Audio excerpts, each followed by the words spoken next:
मूर्ख राजा चतुर मंत्री की कहानी। अगर आपको हमारी यह कहानी अच्छी लगी तो हमारे चैनल को सब्सक्राइब और लाइक जरूर करना। चलो अब कहानी सुनते हैं। कई सालों पहले नदी के किनारे पर एक दियत्स नामक नगरी हुआ करती थी। इस नगरी में शासन करने वाला राजा बहुत ही मूर्ख था। वहीं राजा का मंत्री बहुत चतुर था। एक दिन शाम के समय राजा और मंत्री दोनों नदी किनारे टहलते हुए शाम का आनंद ले रहे थे। तभी राजा ने मंत्री से एक सवाल पूछा, क्या तुम बता सकते हो कि यह नदी किस दिशा में और कहां तक बहकर जाती है? मंत्री ने राजा को तुरंत जवाब देते हुए कहा कि यह नदी पूर्व की दिशा में बहती है और यह पूरब देश तक जाती है। इस पर राजा ने कहा कि वह नहीं चाहता कि हमारे देश का पानी पूरब के देशवासी इस्तेमाल करें। राजा ने मंत्री को नदी का पानी रोकने के लिए दीवार खड़ी करने का आदेश दिया। तभी मंत्री ने राजा से कहा कि ऐसा करने पर हमारा ही नुकसान होगा। राजा ने गुस्से में कहा कि पानी हमारा है और पूरब देश वाले मुफ्त में इसका इस्तेमाल कर रहे हैं और तुम बोल रहे हो कि हमारा नुकसान होगा। इसमें हमारा कुछ नुकसान नहीं होगा।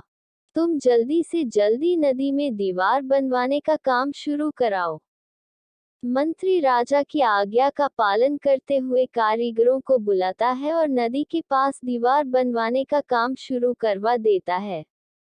नदी में दीवार बनाने का काम तेजी से चलने लगा और कुछ दिनों में दीवार बनकर तैयार हो गई। ये देखकर राजा बहुत प्रसन्न होते हैं, परंतु उनकी मूर्खता के कारण कुछ दिन बाद जब बारिश का मौसम दस्तक देता है, तो नदी का पानी पूरे गांव में भरने लगता है। धीरे धीरे पानी लोगों के घरों में घुसना शुरू हो जाता है। इससे परेशान होकर सारे नगरवासी एकत्रित होकर मंत्री के पास आते हैं। मंत्री उन्हें आश्वासन देता है कि वह इस समस्या का हल ढूंढ निकालेगा। लोगों की परेशानी सुनकर मंत्री समाधान निकालने के लिए एक योजना बनाता है। उन्होंने राजमहल में समय को बताने के लिए घंटा बजाने वाले शख्स को इसमें शामिल किया। वह समय के अनुसार घंटा बजाता था, जिससे लोगों को समय पता चलता था। मंत्री ने उसे कहा कि आज तुम प्रति घंटे की बजाय हर आधे घंटे में घंटा बजाना। उस आदमी ने मंत्री ने जैसा कहा वैसा ही किया। इससे जब सुबह के 3 बज रहे थे, तो उसने 6 बार घंटा बजाया। 6 घंटे सुनकर राजा और सभी नगरवासियों को लगा कि 6 बज गए हैं और सुबह हो गई है। राजा उठकर बाहर आता है, तो वहां मंत्री पहले से मौजूद होता है। बाहर अंधेरा देखकर राजा मंत्री से पूछता है कि अभी तक सूर्योदय क्यों नहीं हुआ है।